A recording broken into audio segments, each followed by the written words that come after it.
Hi friends, അപ്പോൾ നമ്മൾ ഈ ഒരു പാർട്ടിൽ ഹെയർ ഡ്രോയിങ് ആണ് ചെയ്യുന്നത്. ഇപ്പോൾ ഇതിന് മുമ്പിലത്തെ പാർട്ട്, അതായത് പാർട്ട് 1 നമ്മൾ ഔട്ട്ലൈൻ ചെയ്തിട്ടുണ്ടായിരുന്നു.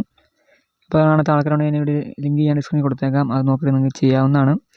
അപ്പോൾ നമ്മൾ ഈസി ആയിട്ടാണ് ഔട്ട്ലൈൻ ചെയ്തിരുന്നത് കഴിഞ്ഞ പ്രാവശ്യം. അപ്പോൾ അത് എങ്ങനെയാണെന്നുള്ളത് ജസ്റ്റ് ആ വീഡിയോ കണ്ടിട്ട് നിങ്ങൾ ചെയ്താൽ മതി, കാണാത്തതുണ്ടെങ്കിൽ മാത്രം. അപ്പം ഈ ഒരു പാർട്ടിൽ ഇപ്പോൾ ഞങ്ങൾ ഹെയർ ഡ്രോയിങ് മാത്രമേ നമ്മൾ ചെയ്യുന്നുള്ളൂ.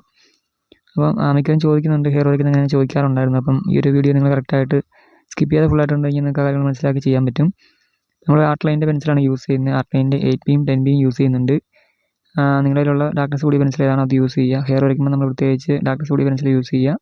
നിങ്ങൾക്ക് അറിയായിരിക്കും. അപ്പോൾ ഇതിനകത്ത് വരയ്ക്കുമ്പോൾ ശ്രദ്ധിക്കുന്ന കാര്യം എന്ന് വെച്ച് കഴിഞ്ഞാൽ ഇതിനകത്ത് ഇടയ്ക്കെല്ലാം വൈറ്റ് ഹെയർ വരുന്നുണ്ട്. അപ്പം വെളുത്തുമുടി വരുന്നതുകൊണ്ട് തന്നെ ആ ഒരു ഭാഗത്തൊക്കെ ഏത് കോളത്തിലാണ് വരുന്നത് ജസ്റ്റ് ആ ഒരു കോളം ഒന്ന് നോട്ട് ചെയ്തിട്ട് അവർ കറക്റ്റായിട്ട് ആ ഒരു ഭാഗം ഒഴിവാക്കി ചെയ്യാൻ ശ്രമിക്കുക. അതായത് നിങ്ങൾ പെൻസിൽ ഉപയോഗിച്ച് വരച്ച് പോകുന്ന സമയത്ത് ആ ഒരു വൈറ്റ് ഹെയർ വരുന്ന ആ ഒരു ഭാഗം മാത്രം ജസ്റ്റ് ഒന്ന് ഒഴിവാക്കി പോയാൽ മതി. അതായത് അവിടെ ബ്ലാക്ക് ആയിട്ട് കൊടുക്കണ്ട, ജസ്റ്റ് ഒന്ന് അതിൻ്റെ ചുറ്റുമുള്ള ഭാഗമൊക്കെ ഒന്ന് ബ്ലാക്ക് ആക്കി എടുത്താൽ മതി. എന്നിട്ട് ഇടയ്ക്കൂടെ ജസ്റ്റ് ഒരു ചെറിയ ലൈറ്റ് ആയിട്ടുള്ള വര വരച്ച് പോയാൽ മതി. അപ്പം ആ രീതിയിൽ നിങ്ങൾക്ക് ചെയ്യാവുന്നതാണ്. അല്ലെങ്കിൽ മഷി തീർന്ന റീഫിൽ ഉണ്ടെങ്കിൽ അതിൻ്റെ അകത്ത് ആ റീഫിൽ എടുത്തിട്ട് ജസ്റ്റ് ഒന്ന് പ്രസ് ചെയ്ത് പിടിച്ച് പോയാൽ മതി. അതായത് നമ്മൾ ആ പേപ്പറിൽ എവിടെയൊക്കെയാണോ നമുക്ക് വൈറ്റ് ഹെയർ വേണ്ടത് ആ ഒരു ഭാഗത്തൊക്കെ നമ്മൾ ആ ഒരു മഷി തീർന്ന റീഫിൽ ഉപയോഗിച്ച് ജസ്റ്റ് ഒന്ന് പ്രസ് ചെയ്ത് ഒന്ന് വരച്ച് പോവുക. അപ്പം പിന്നീട് നമുക്ക് ആ ഒരു ഹെയർ വരയ്ക്കുന്ന സമയത്ത്, അതായത് നമ്മൾ ഹെയർ പിന്നീട് പെൻസിൽ ഉപയോഗിച്ച് വരയ്ക്കുന്ന സമയത്ത് ആ ഒരു കുഴിയിലേക്ക് ലെഡ് ഇറങ്ങാതെ നല്ല, അതായത് ഗ്രാഫൈറ്റ് ഇറങ്ങാണ്ട് ആ ഒരു ഭാഗത്ത് നമുക്ക് വെളുത്ത മുടി കിട്ടുന്ന രീതിയിൽ നിൽക്കും. അപ്പോൾ അങ്ങനെ വേണം ചെയ്യാം. ഇല്ലെങ്കിൽ ഞാൻ ഈ പറഞ്ഞ പോലെ ഞങ്ങൾക്ക് ഈ രീതിയിൽ വരച്ച് പോയാലും മതി. അതായത് ആ ഒരു കോളംസൊക്കെ നോക്കിയിട്ട് ആ വൈറ്റ് ഹെയർ വരുന്ന എവിടെയൊക്കെ നോക്കിയിട്ട് ജസ്റ്റ് ഒന്ന് കുറച്ച് ഭാഗം അതുപോലെ ചെയ്യാൻ നോക്കിയാൽ മതി. മാക്സിമം ആ ഒരു ഫോട്ടോ നോക്കിയിട്ട് അതുപോലെ ചെയ്യാൻ ശ്രമിക്കുക. ഇല്ലെങ്കിൽ കുറച്ചൊക്കെ തെറ്റിപ്പോയി. അതായത് നമ്മൾ ഹെയർ വരയ്ക്കുന്ന സമയത്ത് കുറച്ചൊക്കെ അതായത് നമ്മൾ അതുപോലെ തന്നെ കിട്ടിയില്ലെങ്കിലും കുഴപ്പമൊന്നുമില്ല. അപ്പം മാക്സിമം നിങ്ങൾ നോക്കി കഴിഞ്ഞാൽ നിങ്ങൾക്ക് പറ്റും. നിങ്ങൾ ഓരോ കോളം നോക്കി ചെയ്ത് പോയാൽ മതി. നമ്മൾ ഗ്രിഡ് യൂസ് ചെയ്യുന്നത് തന്നെ ഏത് കോളത്തിലാണെന്ന് നമുക്ക് അത് നോക്കുമ്പോൾ മനസ്സിലാവും. അപ്പം അത് നോക്കിയിട്ട് ചെയ്താൽ മതി. അപ്പോൾ ഡ്രോയിങ് പഠിക്കുന്ന ആൾക്കാരൊക്കെ ജസ്റ്റ് ഓരോ പാർട്ട് കണ്ടിട്ട് നിങ്ങളൊന്ന് ട്രൈ ചെയ്ത് നോക്കുക. എന്നിട്ട് എന്തെങ്കിലും സംശയങ്ങളൊക്കെ ഉണ്ടെങ്കിൽ നിങ്ങൾക്ക് എന്നെ ചോദിക്കാവുന്നതാണ്. കമൻറ്റായിട്ട് മെസ്സേജായിട്ട് എന്നെ ചോദിക്കാവുന്നതാണ്, ഞാൻ നിങ്ങൾക്ക് റിപ്ലൈ ചെയ്യുന്നതായിരിക്കും. അപ്പം മിക്കവരും ഇപ്പം അങ്ങനെ വരച്ച് തരുന്നുണ്ട്, അതുകൊണ്ടാണ് ഞാൻ പറഞ്ഞത്. അപ്പം പിന്നെ ഡ്രോയിങ് പഠിക്കാൻ ഇൻട്രസ്റ്റ് ഉള്ള ആൾക്കാരെ നമ്മുടെ ചാനലൊന്ന് സബ്സ്ക്രൈബ് ചെയ്ത് വെച്ചേക്കാം. നിങ്ങൾക്ക് യൂസ് ആകുന്ന ഒരുപാട് ഡ്രോയിങ് വീഡിയോസ് നമ്മുടെ ചാനലിൽ അപ്ലോഡ് ചെയ്യുന്നതായിരിക്കും. അപ്പോൾ അതൊക്കെ കണ്ടിട്ട് നിങ്ങൾ പ്രാക്ടീസ് ചെയ്താൽ മതി. നിങ്ങൾക്കും ഈസിയായിട്ട് ഡ്രോയിങ് പഠിക്കാവുന്നതാണ്. അപ്പോൾ ഡ്രോയിങ് പഠിക്കാനുള്ള വലിയ ബുദ്ധിമുട്ടുള്ള കാര്യമൊന്നുമല്ല. കഴിഞ്ഞ വീഡിയോത്തൊക്കെ ഞാൻ പറഞ്ഞിട്ടുണ്ടായിരുന്നു. അപ്പം ഈസിയായിട്ട് പഠിക്കാവുന്നുള്ളൂ. ഈസി എന്ന് വെച്ച് കഴിഞ്ഞാൽ നമുക്ക് കുറച്ച് പ്രാക്ടീസ് വേണം. മെയിനായിട്ട് ഇതിനകത്ത് പ്രാക്ടീസാണ് വേണ്ടത്. അപ്പോൾ നിങ്ങൾക്ക് ഇതിനകത്ത് ഇൻട്രസ്റ്റ് ഉണ്ടെങ്കിൽ മാത്രം നിങ്ങൾ അതിന് വേണ്ടി കുറച്ച് സമയം കണ്ടെത്തി ആ ഒരു സമയത്ത് പ്രാക്ടീസ് ചെയ്യുക. ഓരോ ദിവസം ഓരോ ഫോട്ടോസൊക്കെ വരയ്ക്കുക, അല്ലെങ്കിൽ ഒരാഴ്ച ഒരു 2 ഡ്രോയിങ്ങെങ്കിലും ചെയ്യുക. ആ രീതിയിൽ നിങ്ങൾ പോയാൽ മതി. അപ്പം ഫോട്ടോ സെലക്ട് ചെയ്യുന്ന സമയത്ത് ഈ പറഞ്ഞ പോലെ നേരത്തെ ഞാൻ പറയാറുണ്ടായിരുന്നു, ക്ലാരിറ്റി ഉള്ള ഇമേജ് നോക്കി നിങ്ങൾ സെലക്ട് ചെയ്യുക. അപ്പോൾ നിങ്ങൾക്ക് ആ ഒരു ഇമേജിൽ, അതായത് നിങ്ങൾ ഫേസ് വരയ്ക്കുന്ന സമയത്ത് കറക്റ്റായിട്ട് നിങ്ങൾക്ക് ആ ഫേസൊക്കെ സൂം ചെയ്ത് കഴിയുമ്പം അതിൻ്റെ ക്ലാരിറ്റി നഷ്ടപ്പെടാതുള്ള ഫോട്ടോ ആണെങ്കിൽ നിങ്ങൾക്ക് അതിനകത്ത് ഡീറ്റെയിൽ ആയിട്ട് കാര്യങ്ങളൊക്കെ ചെയ്യാൻ പറ്റത്തുള്ളൂ, അതായത് ഷെയ്ഡ് ചെയ്യാൻ പറ്റത്തുള്ളൂ. അപ്പോൾ ആ കാര്യങ്ങളൊക്കെ നോർത്തിട്ട് ആ രീതിയിലുള്ള ഫോട്ടോ ഒക്കെ നല്ല രീതിയിൽ ക്ലാരിറ്റി ഉള്ള ഫോട്ടോ സെലക്ട് ചെയ്യാൻ ശ്രമിക്കുക. അതുപോലെ നമ്മൾ ഏത് ഭാഗം എടുത്താലും, ഇപ്പോൾ ഹെയർ വരയ്ക്കുന്ന കാര്യം എടുത്താണെങ്കിലും ഹെയർ വരയ്ക്കുന്ന കാര്യമാണെങ്കിലും നമുക്ക് ആ ഒരു തെളിച്ചം കിട്ടിയാൽ മാത്രമേ നമുക്ക് നല്ല രീതിയിൽ ചെയ്യാൻ സാധിക്കത്തുള്ളൂ. പിന്നെ നിങ്ങൾക്ക് ബ്ലെൻഡ് ചെയ്യാൻ വേണ്ടി ഒരു ബ്രഷ് കരുതുന്നത് നല്ലതായിരിക്കും. അപ്പം കഴിഞ്ഞ വീഡിയോയിൽ ഞാൻ പറഞ്ഞിട്ടുണ്ടായിരുന്നു, നമുക്ക് ബ്ലെൻഡ് ചെയ്യാൻ വേണ്ടി ഒരു ബ്രഷോ അല്ലെങ്കിൽ പേപ്പർ സ്റ്റോൺ നമുക്ക് യൂസ് ചെയ്യുന്നത് കുറച്ച് നല്ലതായിരിക്കും.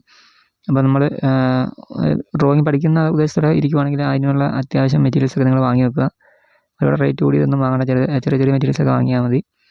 അപ്പം പെൻസിലാണെങ്കിൽ ഈ ഒരു ആർട്ട് ലൈൻ പെൻസിൽ നിങ്ങൾക്ക് വലിയ കുഴപ്പമില്ലാതെ യൂസ് ചെയ്യാൻ പറ്റും. അപ്പോൾ ഇതൊന്ന് വാങ്ങി യൂസ് ചെയ്ത് നോക്കുക.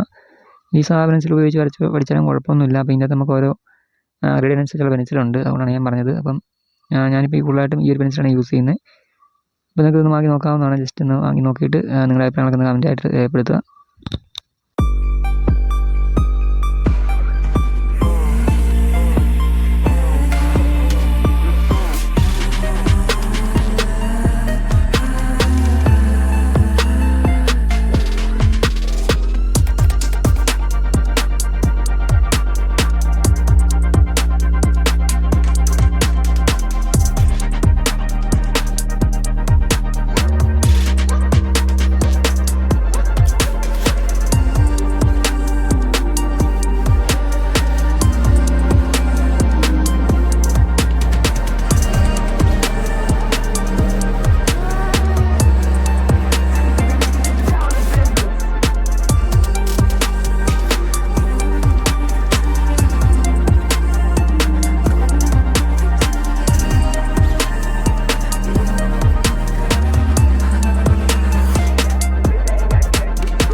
അപ്പോൾ നമ്മൾ ഈ ഒരു പാർട്ട് ഇവിടെ കൊണ്ട് നിർത്തുവാണ്. അപ്പം വീഡിയോ ഇഷ്ടമായി തീർച്ചയായും ലൈക്ക് ചെയ്യുക.